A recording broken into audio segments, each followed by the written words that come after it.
'cause I'm a weatherman. Oh, my thunderstrike, ride out the storm, I'm a weatherman. Oh, my breaking light, shake up the world, I'm the weatherman. Good evening, citizens.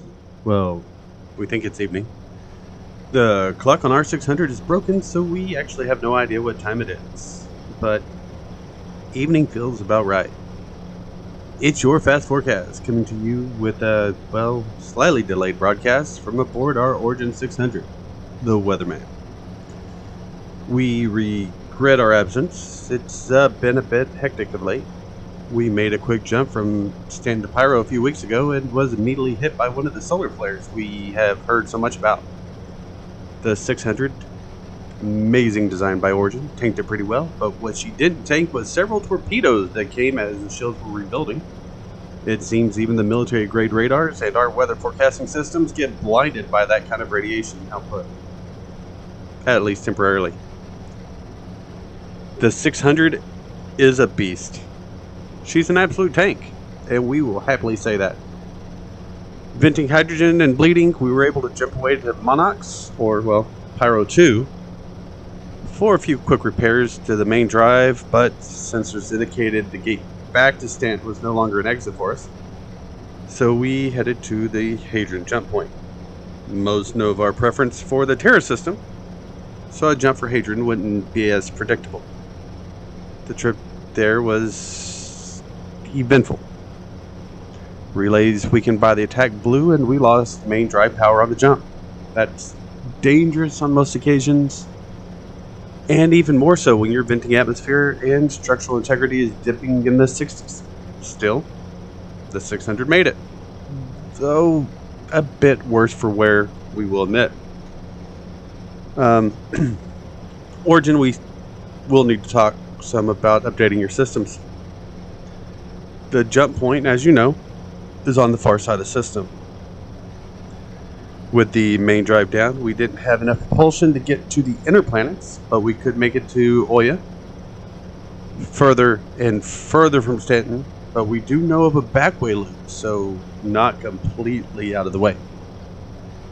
Dropping out of the Hadron jump taxed the power reserves further, but we were able to pull from weapons and shields, depleting the weapons batteries and dropping shields to minimal levels required to hold atmospherics in place in the areas with hull breaches, but, that was really it. We've dimmed the lights on the bridge and shut down everything everywhere else.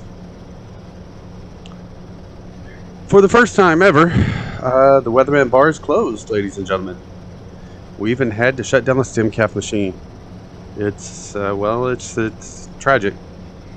We're sitting on the bridge with every bulkhead sealed between Oya 1 and 2, hoping that as Oya 2 is being actively mined, one of the auto miners will be checked on and our ship will be discovered, or, someone will catch this broadcast and send a pickup.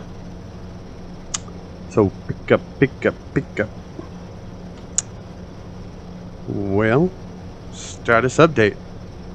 Main drive is down. Before we shut down the mainframe, it looked like there was a primary fuel line rupture along with some physical damage to the engines. Hull breaches around the cargo area and crew quarters. Fortunately, we're usually out here by ourselves, or that would be unpleasant for our crew. There was a brief but intense fire in engineering that we were able to put out by venting the area, but it burned a lot of processors in the port side. We haven't gone out because we can't afford to vent the atmosphere from the bridge. Any food and water that wasn't brought up to the bridge after the attack of Pyro was, lost in the fire that happened sometime in the subsequent jumps. It's getting a little chilly up here, citizens. We have the temps pulled down to extend power in the batteries, but the 600 is hungry in the best of times. Odds are she's still burning somewhere, and we're blind to exactly where. We've left the final option of popping the bridge door open one more time and getting in the escape pods, but as you know, those are extremely short range. So we do have a raft if it comes to it, but that's about it.